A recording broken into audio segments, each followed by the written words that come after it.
اس میں بسا اوقات 2 × 2 6 بھی ہو سکتے ہیں. تو بڑے کو بسا اوقات تھوڑا سا ایک سٹیپ نیچے آنا پڑتا ہے, کبھی چھوٹے کو تھوڑا سا ایک سٹیپ اوپر جانا پڑتا ہے, کبھی چھوٹے کو حوصلہ افزائی کے لیے بڑا ذرا تھوڑا سا نیچے آ کے کہتا ہے, چھوٹی سی بات پہ بھی اپریشیٹ کر دیتا ہے. تو اس طرح سے یہ پھر ایک پورا خاندانی نظام چلتا ہے. لیکن میرا ایک سادہ سی بات ہے کہ جیسے ہم کہتے ہیں نا کہ جی خاندان تبھی چلتا ہے ایک تو اس کا کوئی ایک بڑا بزرگ ایسا ہو جس کی سب مانتے ہو. تو اس کو ذرا اگر آپ سمجھ لیں کہ یہاں پہ آپ کے پاس آپشن ہی نہیں ہے سوائے سیاسی قیادت کے, پولیٹیکل لیڈرشپ کے. جب تک ایک ایسا پولیٹیکل لیڈر آپ کے پاس نہیں ہے جس کی میجورٹی جو ہے اس کو فالو کرنے کی خواہش رکھتی ہے, اس کی بات کو کہتے ہیں کہ ماننے پہ تیار ہو, وہ کہے کہ دائیں مڑ جاؤ تو وہ دائیں مڑنے کو تیار ہو, وہ کہے بائیں مڑ جاؤ تو, اگر ایسی قیادت نصیب ہو جائے تو پھر کیا ہی کہنا ہے, پھر ملک بنتے ہیں. اور ملک ہمیشہ یاد رکھیے گا کہ لیڈرشپ جو ہے بنانے میں کلیدی کردار ادا کرتی ہے. دوسرا مسئلہ یہ ہے کہ آپ کو ہمیشہ ایک دوسرے, میں اس کی مختصر سے ایک جو لفظ آپ سے کہتا ہوں کہ جب تک ملنے کی خواہش نہ ہو, میرا خواہش پہ بہت زور ہے, تب تک ممکن نہیں ہے کہ خاندان برقرار رہے. اور خواہش جو ہوتی ہیں یہ ظاہر ہے ریسیپروکل بھی ہوتی ہیں, لیکن جن لوگوں کے ہاتھ میں زیادہ اختیار ہوتا ہے ان کے اندر یہ خواہش ہونا بہت ضروری. یہاں سے ایک سوال اٹھا تھا ادھر سے, تو بڑا اہم پوائنٹ تھا, وہ یہ تھا کہ مغربی پاکستان والوں کی کیا یہ خواہش تھی کہ مشرقی پاکستان جڑ لیں؟ یہ تاریخ کا بڑا اہم سوال ہے, اور میرا یہ خیال ہے کہ اس کا جواب آج تاریخ کے اس کٹھن دور میں ہمیں یہ دینا پڑے گا. سوال تو یہ ہے کہ کیا مغربی پاکستانی اسٹیبلشمنٹ یہ چاہتی تھی کہ مشرقی پاکستان ہمارے ساتھ جڑا رہے؟ میرا تو بھی یہ سوال ہے, لیکن اگر ظاہر ہے بھی گفتگو آگے بڑھتی ہے تو ایک تو پوائنٹ یہ مجھے ذہن میں آیا ہے, ٹھیک ہے. تو میں یہ بالکل آپ ماشاء اللہ ہم سب بالغ العقل ہیں, بالغ النظر ہیں, اس لیے سب اپنی اپنی رائے رکھتے ہیں. میرے ذہن میں یہ سوال اٹھا ہے. اچھا, ایک اور بات جو اس ساری گفتگو سے ابھی تک جو سمجھ آئی ہے وہ یہ ہے کہ جتنا جو زیادہ طاقتور ہے اتنا ہی وہ رسپانسبل ہے. یہ جو ہمارے یہاں ایک ریت چل پڑی ہے نا کہ ہم سمجھتے ہیں ہم سارا ملبہ اولاد پہ ڈال دیتے ہیں کہ اولاد ہی اس طرح کی ہے. میرے خیال یہ رویہ درست نہیں ہے. اس کو اور انداز میں لے لیں تو ملکی سطح پہ, قومی سطح پہ ہم سارے مسئلے کہتے ہیں یہ قومی ایسی ہے. میرا ہمیشہ سے بنیادی اختلاف اس سوچ سے رہا ہے کہ یہ قوم ہی ایسی ہے. میرا خیال ہے کہ قوم کے وہ طاقتور لوگ, وہ بڑے طبقات, انہوں نے اپنی کوتاہی کی ہے, ورنہ قوم نے تو کہاں نہیں رسپانس دیا ہے. قوم کی کمر توڑ دیں گے تو پھر رسپانس کہاں سے آئے گا. پھر بھی اس قوم نے بھوک, افلاس, غربت, ہر طرح کے ناانصافی, ہر چیز میں رہ کر بھی یہ عجیب ریزیلینٹ قسم کی قوم ہے. یہ پھر بھی تھوڑا سی کہیں امید نظر آتی ہے, کہیں سے نعرہ کوئی اٹھتا ہے وہ فوراً لپکتی ہے اس کی طرح. تو قوم کو نہ, میرا ہمیشہ یہ اختلاف رہا ہے. بہرحال یہ میری رائے ہے, آپ کو پورا حق حاصل ہے اس پہ بات کرنے کا. بات کو آگے بڑھاتے ہیں, اور میرا خیال ہے کہ ایک تو آپ کے ذہنوں میں کوئی سوال ہے یا کوئی اس حوالے سے کوئی آپ نے اپنے دوست, جی سامعہ آپ کچھ پوچھنا چاہ رہی ہیں کہ 1971 میں بھی پولیٹیکل لیڈرشپ کے حوالے سے جیسے کہ ہم نے دیکھا کہ کرائسس ہمیں نظر آتے ہیں, آج بھی ہمیں نظر آتا ہے کہ پولیٹیکل کرائسس بہت زیادہ ہیں, لیکن عمران خان نے ایٹ لیسٹ ایک کوشش کی ہے کہ وہ سب کو ایک ہی پلیٹ فارم پہ لے کر آئے تاکہ لوگوں کو پولیٹیکل اویئرنیس ملے. میں اس ٹائم کے بارے میں جاننا چاہوں گی کہ 1971 میں ایٹ لیسٹ کوئی ایک آدھا بندہ جس نے لیڈرشپ کا کوئی اپنا فرض نبھایا ہو, جیسے عمران خان آج کر رہا ہے یا کرنا چاہا ہے اس نے, تو اس کو سپریس کر دیا ہو, تو یہ میں سر سے پوچھنا چاہوں گی. میں اس کا جواب شاید میں بعد میں دوں, یا میری خواہش ہے اور زیادہ پریفریبل یہ ہے کہ آپ لوگ اس کا جواب دینے کی کوشش کریں. شاباش. یہ مائک پکڑائیے. جو ہے وہ پولیٹیکل لیڈرشپ جو ہے ان میں اس نے کافی رول ادا کیا ہے, خاص طور پہ عوامی لیگ, چونکہ میجورٹی آف دا پاپولیشن کی جو ہے وہ ریپرزنٹیٹیو تھی ایسٹ پاکستان میں. آئی تھنک 56% ہماری پاپولیشن تھی جو کہ ایسٹ پاکستان میں تھی, اور اس کی سول ریپرزنٹیٹیو جو پارٹی تھی وہ عوامی لیگ ہی تھی. تو الیکشن نے یہ ثابت کر دیا تھا کہ اس پارٹی میں وہ روح موجود تھی کہ جو میجورٹی کو شو کر سکتی ہے، اور اس کے جو لیڈر تھے وہ شیخ مجیب الرحمان، انہوں نے آئی تھنک کہ یہ کردار ادا کیا ہے. لیکن چونکہ ہمارا جو ایگوئسٹک فیکٹر تھا، جو پنجابی ڈومیننس مائنڈ سیٹ رہا ہے ہمارے ہاں، تو اس چیز نے اس چیز کو ختم نہیں کرنے دیا. یعنی ایگوئسٹک فیکٹر آ گیا سامنے جس نے ان کو رائٹ نہیں دیا. آپ کی بات کا جواب ہے کہ آپ نے خالد صاحب نے ایگوئسٹک اپروچ کی بات کی، تو آپ جب حسین شہید سہروردی الیکشن ون کرتے ہیں 2 مہینے بعد آپ ان کو فارغ کر دیتے ہیں، پھر مولوی AK فضل الحق صاحب کو آپ بند کر دیتے ہیں اور ٹل ڈیتھ وہ اپنے گھر میں محصور ہو کے رہ جاتے ہیں. پھر آپ پولیٹیکل لیڈرشپ کی بات کرتے ہیں تو محترمہ فاطمہ جناح سے بڑا لیڈر کون تھا؟ ان سے بڑا لیڈر کون تھا؟ تو آپ نے ان کے ساتھ کیا کیا؟ جب الیکشن آتے ہیں BDs کے الیکشن تو وہ دوسرا ایسٹ پاکستان سے کتنی سیٹس ون کر کے آتی ہیں، وہاں پہ بھی ایک موبیلائزڈ اپروچ استعمال کی گئی. تو میرے خیال میں پولیٹیکل لیڈرشپ نے اپنا رول پلے کیا. جہاں تک شیخ مجیب الرحمان کی بات آتی ہے وہ بھی، لیکن اب ذوالفقار علی بھٹو صاحب کو لے کے کون آیا؟ سوال یہ پیدا ہوتا ہے. جب پولیٹیکل لیڈرشپ ہی آپ اپنی مرضی کی جو ہے ایک برائے نام پولیٹیکل لیڈرشپ ہمارے اوپر تھوپ رہے ہیں، تو اس کا میرے خیال میں کوئی فیکٹر بنتا نہیں ہے، کوئی جواز ہی نہیں پیدا ہوتا کہ وہ اپنا رول پلے کرے گی. ان سے آپ ایکسپیکٹ ہی نہیں کر سکتے. تو وہ سینیریو اس طرح کا بنا دیا گیا تھا. ابھی یہاں پہ سارا ملٹری کو کیا گیا، تو پہلا تو سارا پاکستان بننے کے بعد 10 سال بیوروکریٹک ایرا ہے جس میں 3 بنگالی پرائم منسٹرز ہیں. تو ان کا کام کہاں ہے؟ ان کا رول کہاں ہے؟ جو سوال ہے سامنے کا وہ ایکسکلوسیولی 71 سیناریو میں ہے.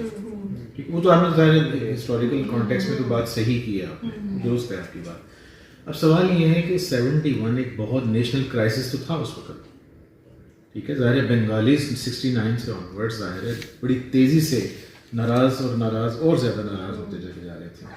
ایسی صورتحال میں یہ واقعی ایک جینین کوشچن ہے کہ اس زمانے میں سمپلسٹ کوشچن یہ ہے، کیا ہمارے پاس کوئی ایسی لیڈرشپ موجود تھی جو پوری قوم کو ایک پیج پہ اکٹھا کر سکتی، اور اگر تھی تو کون تھی؟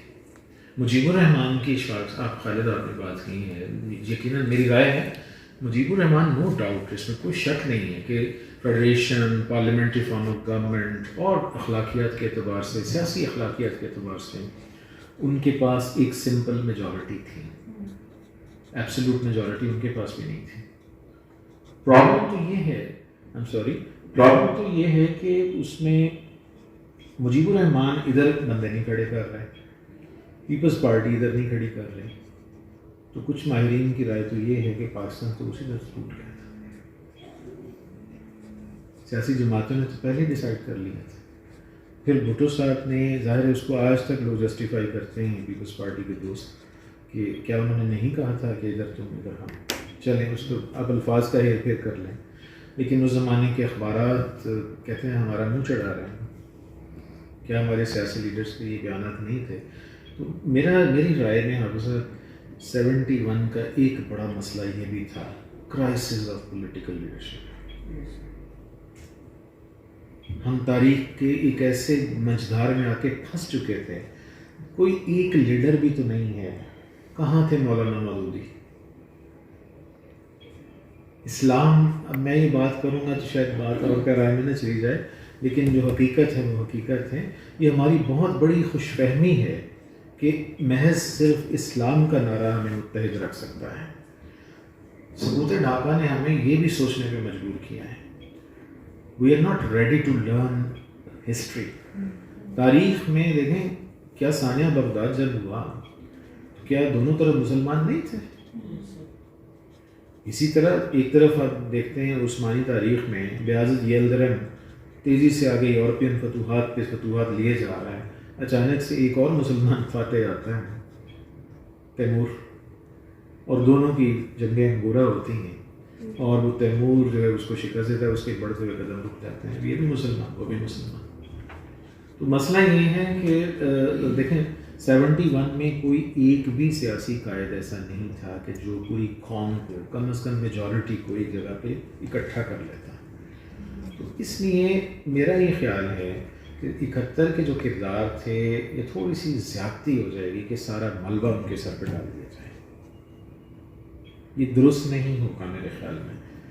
ان کا رول تو ظاہر ہے, لیکن اب یہ کہنا کہ بس وہی, یہ جو ہماری جو ایکسٹریم اپروچ ہے نا, ہم سمجھتے ہیں یا تو ہم کسی ایک ادارے کو ملائن کر دیتے ہیں, بس وہی ذمہ دار ہے, چاہے وہ بیوروکریسی ہے چاہے ملٹری ہے, یا پھر ہم کہتے ہیں بس سیاستدانی ذمہ دار ہے. ہماری یہ بنیادی اپروچ یہاں پہ غلط ہے.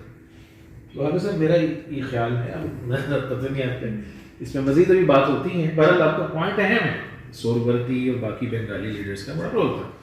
آپ کچھ کہنا چاہتے ہیں؟ بالکل آپ کی بات درست ہے.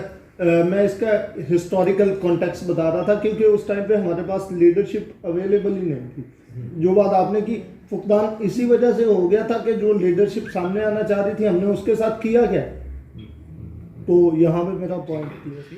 سر آئی تھنک سو آپ لوگ اب لیڈرشپ کی بات کریں تو آپ کو نہیں لگتا کہ آپ لیڈرشپ کی اگر بات کریں تو وہ بھی آپ کسی ڈپارٹمنٹ کے اوپر کوئی چیز تھوپ رہے ہیں کہ ان کی رسپانسبلٹی. کیا مجیب الرحمان واقعی انڈیا گئے تھے؟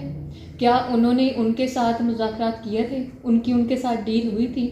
اور دوسری جگہ پہ سر ہم دیکھیں جب 11 جنوری 1970 میں ڈھاکہ میں پلٹن کے مقام پہ مجیب الرحمان نے اجلاس کیا تھا, تو اس اجلاس میں لوگوں کو لانے کے لیے مطلب ٹرک ٹرالے اس ٹائم کی جو بھی ٹرانسپورٹ تھی بہت ساری ارینج کیے گئے.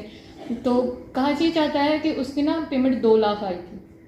وہ ساری مطلب کہ مجیب الرحمان نے خود افورڈ کی تھی, مطلب عوامی لیگ ہے, اور اوبیسلی مجیب الرحمان عوامی لیگ کے لیڈر تھے.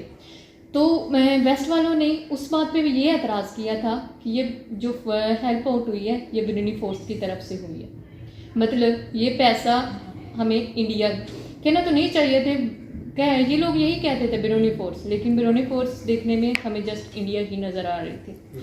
تو مطلب میں یہ پوچھنا چاہتی ہوں کہ یہ بیرونی فورسز کا کتنی انرولمنٹ تھی, اور سب سے میرا مین پوائنٹ ہے اگرتلہ سازش میں کتنی سچائی ہے. تو عوامی لیگ کو تو ہیڈ کر رہے تھے مجیب الرحمان, جو کہ بنگال کے بہت بڑے لیڈر تھے. اور اگر ہم دیکھیں تو باقی لیڈر جنہوں نے تحریک پاکستان میں بہت اہم کردار ادا کیا, اس میں ایک فضل اللہ, شہید حسین سہروردی یا خواجہ ناظم الدین.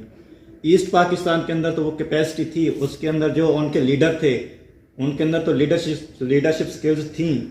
کیا مغربی پاکستان کے اندر کوئی ایسا تھا جو ان کے ساتھ مل کر مفاہمت کی سیاست کرتا, جو پاکستان کو ٹوٹنے سے بچاتا؟ لیکن مغربی پاکستان کے اندر آج کہا جاتا ہے کہ بھٹو بہت بڑا لیڈر تھا, اس کے اندر بہت لیڈرشپ سکلز تھیں, لیکن بھٹو نے تو اس پہ کوئی بھی کام نہیں کیا.